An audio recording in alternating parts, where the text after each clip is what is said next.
German philosopher George Edward Moore said, all moral laws are merely statements that certain kinds of actions will have good effects, meaning moral laws are principally nothing but the mere assertion and affirmation that certain kinds of actions are going to have good effects in one way or another, even if we don't always pay much attention or importance to everything that we think, say, or do. But sometimes, if our actions are actually moral, wise, and intelligent, then they can actually lead to good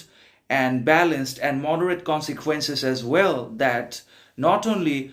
maintain our character but also preserve it and help us stand on our own 2 feet without dependence upon anything or anyone, which is anxious and dangerous also. And that means moral laws are only the assertion that if we act with integrity, morality, and character all the time with everyone, then we will have good in our hands, that we will actually have good things done to us by other people, even though we're not always aware of other people's intentions, motivations, or ambitions. But still, we have to believe in morality. We have to believe the principle and the command of the moral law that good is inevitable in one way or another, even though we don't know it. We are not always cognizant of the fact of what we think, say, or do. But even if we are, then also we can say with absolute certainty about other people, their actions, their thinking, perception, understanding,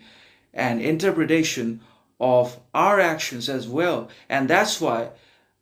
good actions and moral character does not necessarily translate to good outcomes all the time. And that means believing in morality, integrity, character is not always going to provide us with very pleasing consequences that won't be hurtful, sorrowful, or dangerous,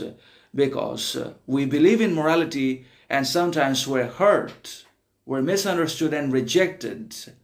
by the masses in society, because we understand philosophy, we understand critical thinking, rational mindset, and analytical standpoints, but other people are not necessarily in possession of that level of understanding or thinking, because not everybody thinks, not everybody actually thinks with wisdom, intelligence, or criticality. And that's why we are always